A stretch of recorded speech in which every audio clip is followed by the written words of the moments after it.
Hello friends, कैसे हैं आप सभी। आशा करता हूँ आप सभी अच्छे होंगे, आपकी तैयारी भी अच्छे से चल रही होगी। तो दोस्तों, आज हम इस वीडियो में करने वाले हैं आरपीएफ कांस्टेबल का प्रैक्टिस सेट नंबर 19। तो दोस्तों, शुरू करते हैं अपने पहले प्रश्न से। पहला प्रश्न इसमें दिया हुआ है, निम्नलिखित में से कौन सा बाघ संरक्षित क्षेत्र सबरीमाला के किस संरक्षित क्षेत्र में है। तो कौन सा बाघ संरक्षित क्षेत्र है, पराम्बिकुलम, अन्नेमलाई, मुदुमलाई या पेरियार। तो इसका सही आंसर है पेरिया। जो टाइगर रिजर्व है वो सबरीमाला क्षेत्र के अंदर है। ऑप्शन नंबर 4 इसका सही आंसर होगा। और पेरिया टाइगर रिजर्व ये कहाँ पर स्थित है, किस राज्य में, ये है केरल राज्य में। किस राज्य में है, केरल राज्य में है। अगला प्रश्न है, प्रश्न नंबर 2 है, उत्तोलक के संचालन के लिए बाहर रूप से लगाए गए बल को क्या कहते हैं। जो बाहरी रूप से बल लगाया जाता है उसको क्या कहते हैं, उसको बल, गति, प्रयास या भार।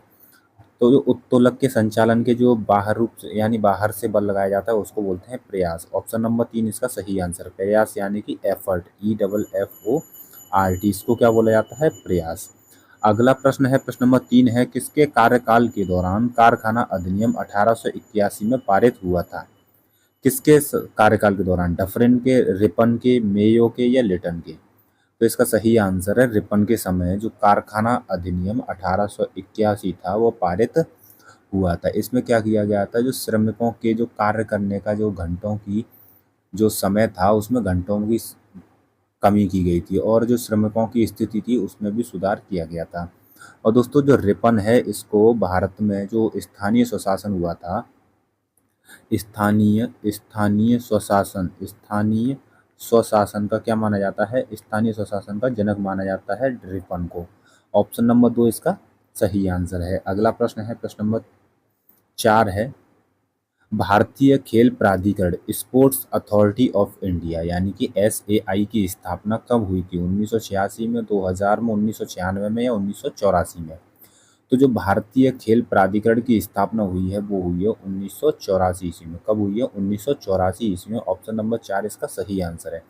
और इस प्राधिकरण यानी कि इसको स्थापना करने की जो शुरुआत थी वो की गई थी 1982 में, जब राष्ट्रीय खेल हुए थे, एशियाई खेल हुए थे। उसमें जो समिति बनाई गई थी तब से इसके लिए एक प्राधिकरण तैयार करने की जो थी तैयारी शुरू हो चुकी थी और ये बन के तैयार हुआ था 1984 में, स्पोर्ट्स अथॉरिटी ऑफ इंडिया। अगला प्रश्न है, मसाई जनजाति निम्न में से किस देश की निवासी है। तो मसाई जनजाति किस देश में पाई जाती है, सऊदी अरब, पेरू, मैक्सिको या केन्या। तो इसका सही आंसर है, ये जनजाति पाई जाती है केन्या में। ऑप्शन नंबर 4 इसका सही आंसर होगा। अगला प्रश्न है, प्रश्न नंबर 6 है, कौन लिबरेटर ऑफ इंडियन प्रेस के रूप में जाना जाता है। Liberator of Indian press, Ripon, Lytton, Metcalfe या वुड। तो इसका सही आंसर है, ये माना जाता है चार्ल्स मैटकॉफ को लिबरेटर ऑफ इंडियन प्रेस के रूप में जाना जाता है। इसका सही आंसर है ऑप्शन नंबर 3। जो चार्ल्स मैटकॉफ था इसने जो स्थानीय प्रेस पर प्रतिबंध को समाप्त कर दिया गया था, इसीलिए इसको लिबरेटर ऑफ इंडियन प्रेस माना जाता है।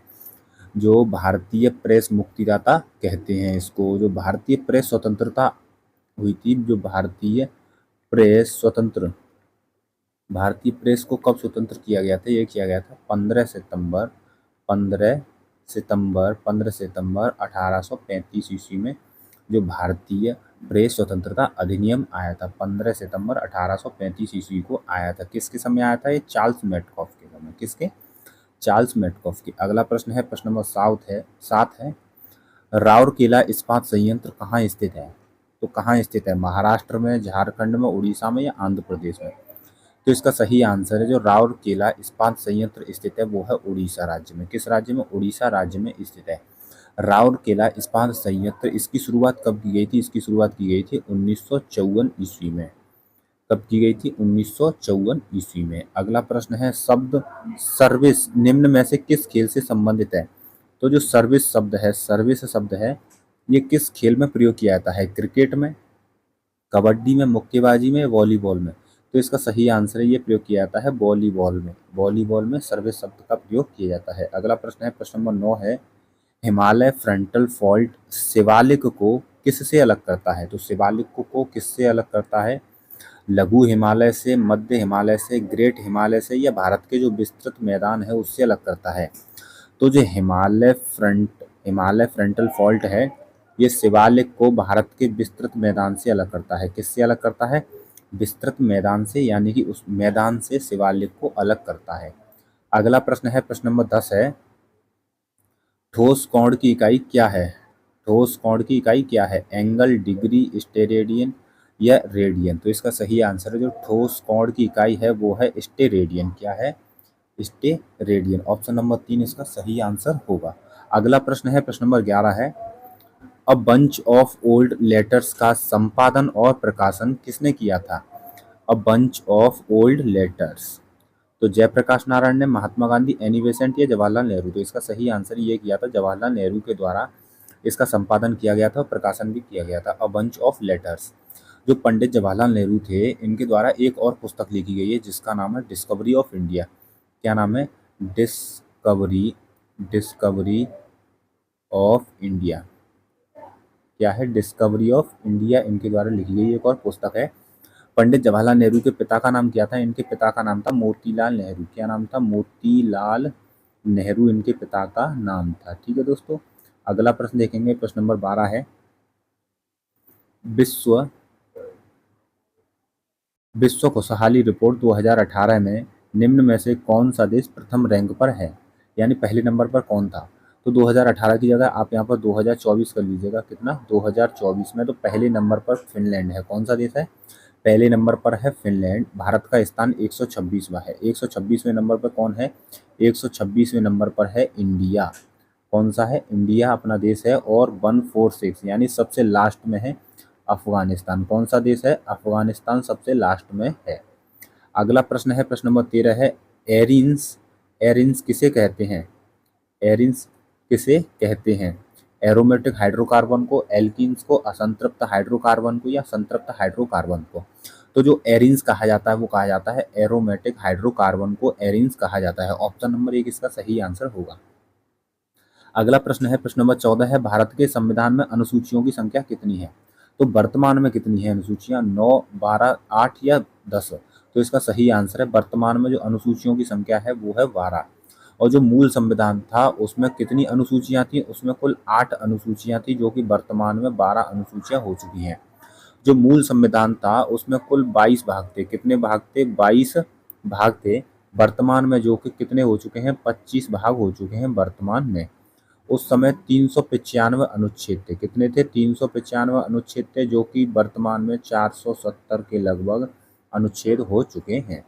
अगला प्रश्न है, प्रश्न नंबर 15 है, मंगल और बृहस्पति के बीच सूर्य की परिक्रमा करने वाला खगोलीय पिंड कौन सा है? तो जो मंगल और बृहस्पति के बीच में कौन सा होता है? उल्का पिंड, क्षुद्र ग्रह, धूमकेतु या उपग्रह? तो इसका सही आंसर है, जो मंगल और बृहस्पति के बीच जो खगोलीय पिंड होते हैं उनको क्षुद्र ग्रह कहते हैं। क्या कहते हैं उनको? क्षुद्र ग्रह। ऑप्शन नंबर 2 इसका सही आंसर है। और ये क्षुद्र ग्रह जो होते हैं चट्टानों और धातुओं के छोटे छोटे आकाशीय पिंड होते हैं, जो कि सूर्य की परिक्रमा करते हैं। अगला प्रश्न है, केसी वियर के अनुसार भारत का संविधान है। तो भारत का संविधान कैसा है केसी वियर के अनुसार? अर्धसंघीय, साम्यवादी, ऐकिक या संघीय? तो इसका सही आंसर है, ये है अर्धसंघीय। जो भारत का संविधान है ये अर्धसंघीय है। और किसके अनुसार है? केसी वियर के अनुसार। अगला प्रश्न है, राजीव गांधी खेल रत्न पुरस्कार के अंतर्गत किस खिलाड़ी द्वारा उत्कृष्ट प्रदर्शन किए जाने पर पुरस्कार के रूप में रुपए दिए जाते हैं? तो कितने रुपए दिए जाते थे राजीव गांधी खेल रत्न पुरस्कार के अंतर्गत? इसमें दिए जाते थे 7.5 लाख रुपए। कितने थे? 7.5 लाख रुपए थे। लेकिन जो 2020 से, कब से? 2020 से इसको 7.5 लाख रुपए से 25 लाख रुपए कर दिया गया। कितने? 25 लाख रुपए इसको कर दिया गया। और 2020 में ही इसका नाम, राजीव गांधी खेल रत्न पुरस्कार का नाम बदलकर मेजर ध्यानचंद क्या कर दिया गया? मेजर ध्यानचंद खेल रत्न पुरस्कार इसका कर दिया गया। अगला प्रश्न है, प्रश्न नंबर 18 है, सरकार द्वारा किसानों के लिए उनकी फसल हेतु पूर्व घोषित कीमत को क्या कहते हैं? जो सरकार के द्वारा उसकी कीमत लगाई जाती है, यानी कि उनकी फसल हेतु कौन सी कीमत लगाई जाती है, तो उसको क्या बोलते हैं? न्यूनतम बिक्री मूल्य, न्यूनतम समर्थन मूल्य, अधिकतम बिक्री मूल्य, अधिकतम समर्थन मूल्य? तो इसका सही आंसर है, न्यूनतम समर्थन मूल्य कहा जाता है। ऑप्शन नंबर 2 इसका सही आंसर होगा। यानी मिनिमम सपोर्टिंग प्राइस, एमएसपी लगाई जाती है सरकार के द्वारा। और ये लगाई जाती है बुवाई से पहले, यानी कि जो बुवाई की जाती है उससे पहले ही सरकार के द्वारा एक कीमत लगाई जाती है जिसे न्यूनतम समर्थन मूल्य यानी एमएसपी कहा जाता है। और एमएसपी किसके द्वारा सिफारिश पर लगाई जाती है? सीएसीपी की सिफारिश पर लगाई जाती है। कृषि कृषि लागत और मूल्य आयोग की सिफारिश पर इसको लगाया जाता है। अगला प्रश्न है, प्रश्न नंबर 19 है, तवा नदी जो की नदी नदी की सहायक नदी है पर तवा जलाशय स्थित है। तो जो तवा नदी है वो किसकी सहायक नदी है? कृष्णा नदी की, ताप्ती नदी, नर्मदा नदी या गोदावरी नदी? तो जो तवा नदी है ये है नर्मदा नदी की सहायक नदी। किस नदी की सहायक नदी है? नर्मदा नदी की सहायक नदी है। ऑप्शन नंबर 3 इसका सही आंसर है। तवा नदी का जो उद्गम है वो है मध्य प्रदेश। कौन सा है? मध्य प्रदेश की जो सतपुड़ा की पहाड़ियां हैं, मध्य प्रदेश की जो सतपुड़ा की पहाड़ियां हैं वहां से तवा नदी का उद्गम स्थल है और ये नर्मदा नदी में जाके मिल जाती है। नर्मदा नदी का उद्गम स्थल भी मध्य प्रदेश में है। कहाँ से है? मध्य प्रदेश की अमरकंटक की जो चोटी पहाड़ी है, अमरकंटक की जो पहाड़ी है वहां से इसका उद्गम है नर्मदा नदी का। ऑप्शन नंबर 3 इसका सही आंसर है। अगला प्रश्न है, प्रश्न नंबर 20 है, निम्नलिखित में से किस जीवाश्म में एक समान भ्रूण की उत्पत्ति और मूल संरचना है लेकिन उनके कार्य भिन्न भिन्न होते हैं? तो ऐसी कौन सी है जीवाश्म है? अर्धविकसित जीवाश्म, सजातीय जीवाश्म, विषमजात जीवाश्म या समरूप जीवाश्म? तो इसका सही आंसर है वो होते हैं सजातीय जीवाश्म। ऑप्शन नंबर 2 इसका सही आंसर होगा। अगला प्रश्न है, प्रश्न नंबर 21 है, द्वितीय एंग्लो मैसूर युद्ध किसके समझौते के तहत समाप्त हुआ? किस समझौते के तहत? मंगलौर समझौते के, मैसूर समझौते, मद्रास समझौते या सालवाई समझौता? तो इसका सही आंसर होगा ये हुआ था मंगलौर समझौते के तहत। किस समझौते के तहत? मंगलौर समझौता या मंगलौर संधि के तहत। द्वितीय एंग्लो मैसूर युद्ध था ये किस किस के बीच में हुआ था? ये सबसे पहले तो 1780 से लेके 84 तक हुआ था। कहाँ तक?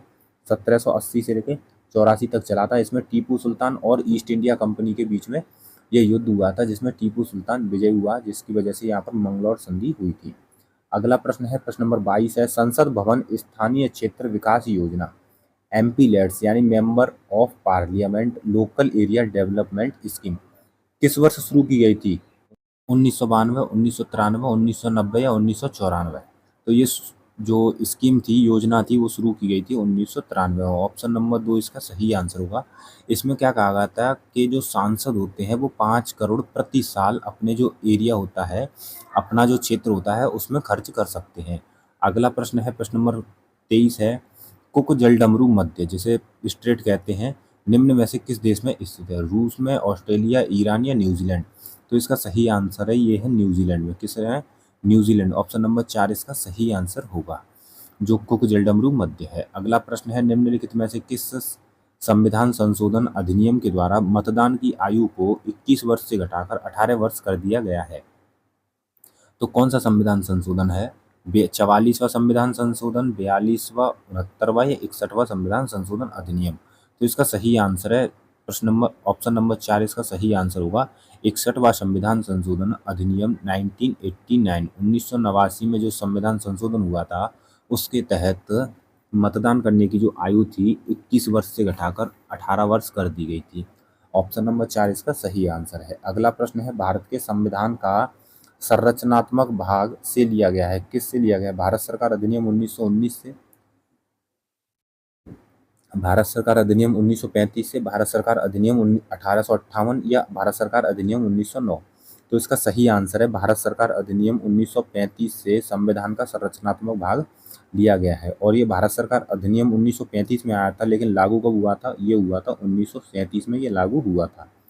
अगला प्रश्न है, प्रश्न नंबर 26 है, द्वितीय गोलमेज सम्मेलन कब आयोजित किया गया था? 1935 में, 1939, 1931 या 1929?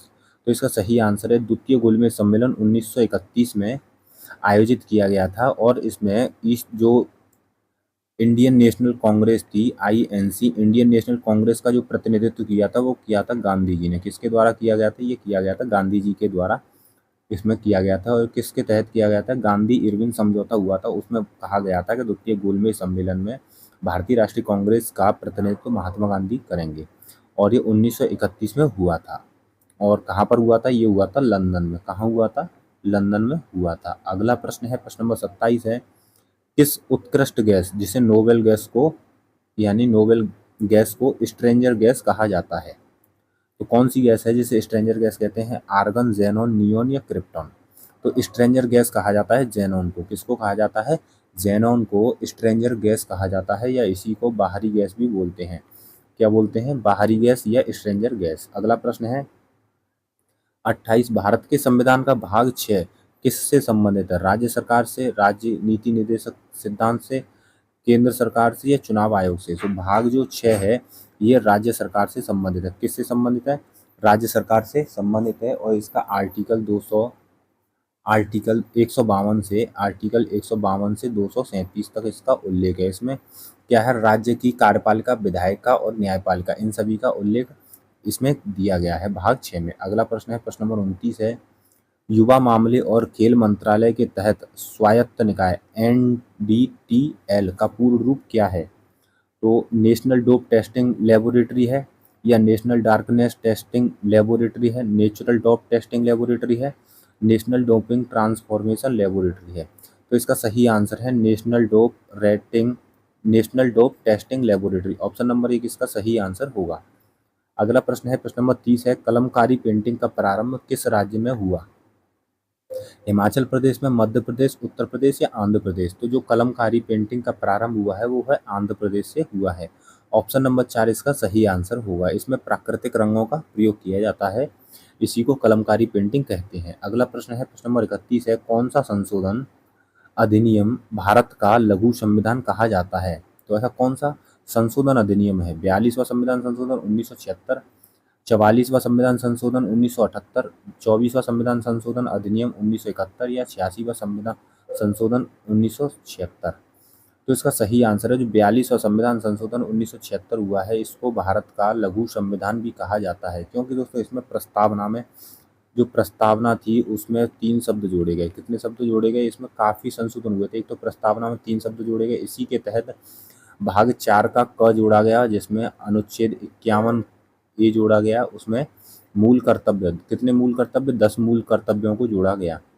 मूल कर्तव्यों को जोड़ा गया 10, और इसमें और भी संशोधन किए गए थे, इसलिए इसको लघु संविधान कहा जाता है भारत का। अगला प्रश्न है, प्रश्न नंबर 32 है, दक्षिण अफ्रीका का वह क्रिकेटर खिलाड़ी कौन था जिसने मई 2018 में संन्यास की घोषणा की थी? तो कौन से खिलाड़ी ने संन्यास की घोषणा की थी? तो इसका सही आंसर है ये थे AB डे विलियर्स। कौन थे? AB डे विलियर्स इसका सही आंसर था। फुटबॉल मैच अवधि जिसमें अतिरिक्त समय को नहीं गिना जाता है कितनी होती है? तो जो फुटबॉल मैच की जो अवधि होती है उसका समय बताना है, 30 मिनट, 60 मिनट, 3 घंटा या 90 मिनट? तो इसका सही आंसर है जो फुटबॉल मैच की अवधि होती है वो होती है 90 मिनट। ऑप्शन नंबर 4 इसका सही आंसर होगा। और इसमें कुल कितने प्लेयर खेलते हैं? इसमें कुल 11 प्लेयर खेलते हैं। कितने? 11 प्लेयर। अगला प्रश्न है, प्रश्न नंबर 34 है, संसद के सदन पर निम्न में से कौन सरकार की नीतियों की घोषणा करता है? तो जो सरकार के द्वारा नीतियां बनाई जाती हैं उनकी घोषणा कौन करता है? अध्यक्ष करते हैं, राष्ट्रपति, उपराष्ट्रपति या प्रधानमंत्री? तो इसका सही आंसर है उनकी घोषणा करते हैं प्रधानमंत्री। ऑप्शन नंबर 4 इसका सही आंसर होगा। प्रधानमंत्री के द्वारा इसकी घोषणा की जाती है। प्रधानमंत्री का वर्णन किस अनुच्छेद में है? यह है अनुच्छेद 75 में प्रधानमंत्री का वर्णन है। और जो मंत्री विभाग होता है उसको निर्धारित कौन करता है? उसको भी निर्धारित करते हैं प्रधानमंत्री। अगला प्रश्न है 35, सिख धर्म के अंतिम गुरु, मानव रूप में गुरु कौन थे? गुरु हरराय, गुरु हरकिशन, गुरु हरगोविंद या गुरु गोविंद सिंह? तो जो सिख धर्म के अंतिम गुरु थे, अंतिम यानी कि 10वें गुरु, कौन से नंबर के 10वें गुरु? वो थे गुरु गोविंद सिंह। कौन से थे? गुरु गोविंद सिंह थे। और इनके जो पहले गुरु थे गुरु नानक देव थे। कौन थे? गुरु नानक देव इनके पहले गुरु थे। अंतिम गुरु थे गुरु गोविंद सिंह। अगला प्रश्न है, प्रश्न नंबर 36 है, क्लोरोफ्लोरोकार्बन CFCS को कहते हैं, उसको क्या कहते हैं? क्लोरोफ्लोरोकार्बन कहते हैं, फ्लोरोमीथेन बोलते हैं, एरोसोल कहते हैं, फ्रियोन्स कहते हैं?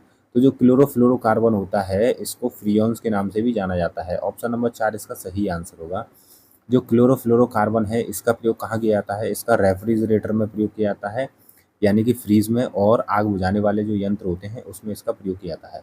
क्लोरोफ्लोरोकार्बन के कारण एक समस्या भी होती है जिसे ओजोन क्षरण के नाम से जाना जाता है, यानी ओजोन का क्षरण करता है जिससे कि ग्लोबल वार्मिंग बढ़ती है। ऑप्शन नंबर 37 प्रश्न नंबर 37 देखेंगे, ग्रामीण क्षेत्रों और छोटे कस्बों में स्वरोजगार अवसरों अफसरों कौन सी योजना सृजित की गई है अफसरों के लिए?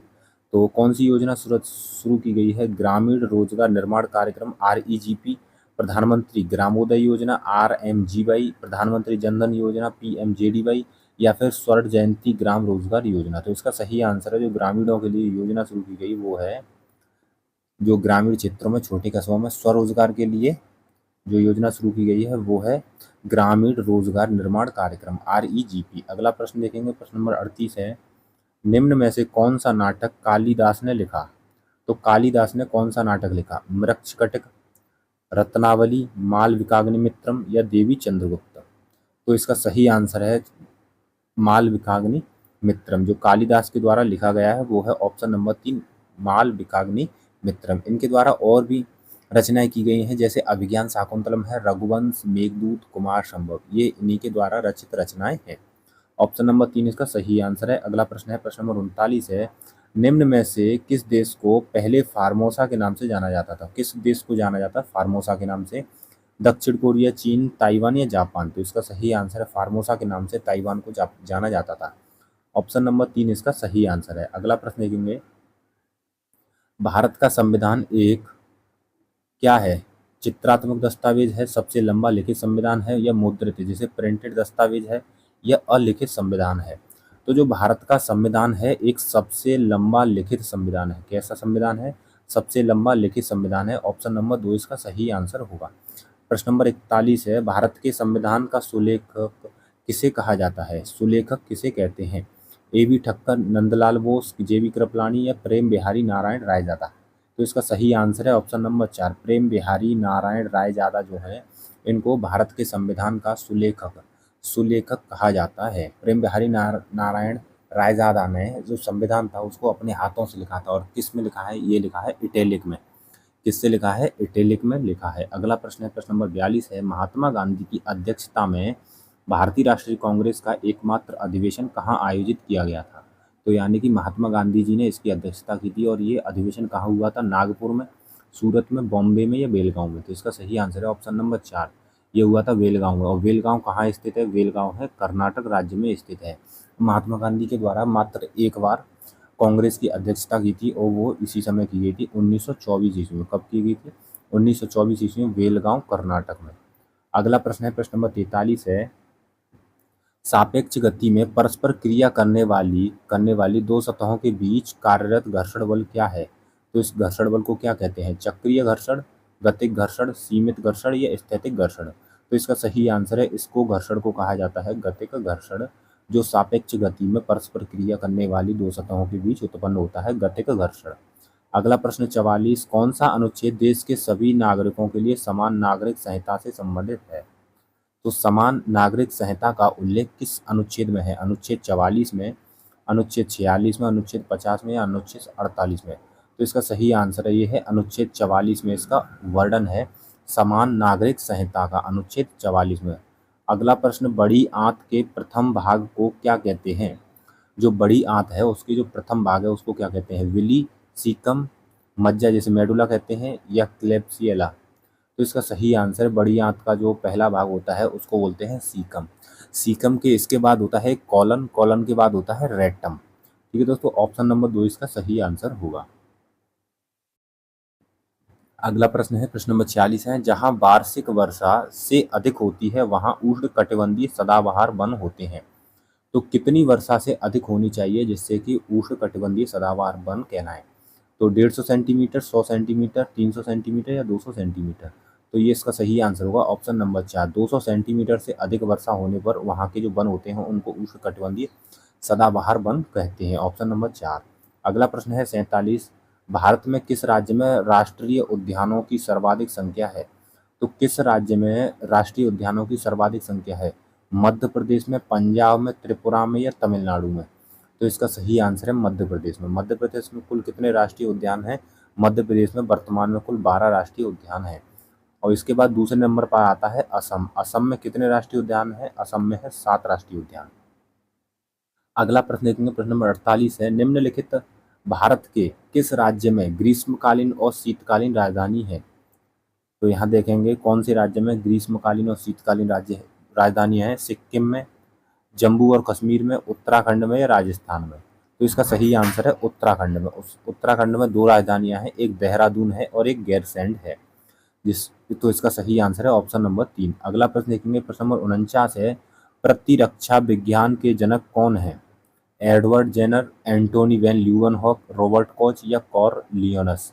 तो जो प्रतिरक्षा विज्ञान है, प्रतिरक्षा विज्ञान यानी कि इम्यूनोलॉजी, इसके जनक के रूप में किसे जाना जाता है? इसके जनक के रूप में जाना जाता है एडवर्ड जेनर को। किसको जाना जाता है? एडवर्ड जेनर को जाना जाता है। इन्होंने चेचक के टीके की खोज की थी। किसकी? चेचक का जो टीका था उसकी खोज की थी, इसलिए इनको इम्यूनोलॉजी का फादर माना जाता है, यानी प्रतिरक्षा विज्ञान के जनक।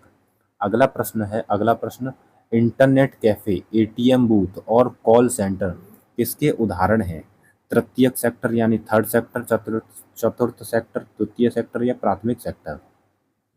तो जो एटीएम बूथ और जो कॉल सेंटर होते हैं वो तृतीयक सेक्टर के होते हैं। किस सेक्टर के होते हैं? तीसरे सेक्टर के होते हैं।